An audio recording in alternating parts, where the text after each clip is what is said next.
Hi guys, இன்னைக்கான video என்னன்னா, அந்த வீடியோ ரெக்கார்ட் பண்ணல. எக்ஸ்ட்ரீம்லி சாரி கேட்டுக்கிறேன் முன்னாடியே. சரிங்களா? நீங்கள் அந்த ஈவெண்ட் எடுத்துட்டீங்கன்னா கமெண்ட் பண்ணுங்கள், எடுக்கலனாலும் கமெண்ட் பண்ணுங்கள். தயவு செஞ்சு டைமண்ட் இருந்தால் மட்டும் எடுங்க. சரிங்களா? இன்னும் எடுக்காதீங்க. சரிங்களா? உங்களோட விருப்பம். எனக்கு லக்கு இல்லை அந்த ஐடியில், ஆனால் எப்படி விழுந்துச்சுன்னே தெரியல. பாருங்கண்ணா, யார் யாருக்கெல்லாம் இந்த ஸ்பின்ல விழுந்துச்சுன்னு சொல்லுங்கள். ஒரே நிமிஷம்.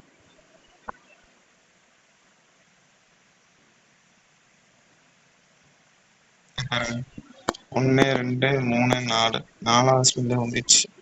உங்களுக்கு எத்தனை ஸ்பின்ல வந்துச்சுன்னு சொல்லிட்டு கமெண்ட்ல சொல்லுங்க. ஓகே கைஸ், அடுத்தது சும்மா இதுல ஸ்பின் பண்ணேன். இது வந்துடுச்சு கட்டானா. இந்த கட்டானா வந்துச்சு எப்படான்றதான் இருந்துச்சு. ஆனா ரெக்கார்ட்லாம் பண்ணல, மனசு வருத்தம் ஆயிடுச்சு கைஸ். எப்படியும் உழலாம் தான் நினைச்சு ஸ்பின் பண்ணேன். சரி, இது கடைசி அதை முடிச்சுட்டு இந்த ஈவெண்ட்டை முடிச்சுட்டு அதுக்கப்புறம் இதில் வந்து ஸ்பின் பண்ணால் இந்த பண்டல் இது ரெண்டுத்துல எதனா ஒரு பண்டல் வரும்னு பார்த்தா கரெக்டாக நான் வந்துடுச்சு. நல்லதா இல்லை இது ஊரில் கம்மநாட்டி பசங்க நல்லதால இது ஊரில் எனக்கு சந்தோஷம். அது வரைக்கும் இது வந்துச்சு, இது நல்லா இருக்கு சரின்னு சொல்லிட்டு இந்த மன திருப்திக்கு வந்துட்டேன். ஓகே கைஸ், இந்த வீடியோ ஷார்ட் அண்ட் ஸ்வீட்டாக தான் இருக்கும், மனசு பண்ணுங்க. சரி கைஸ்.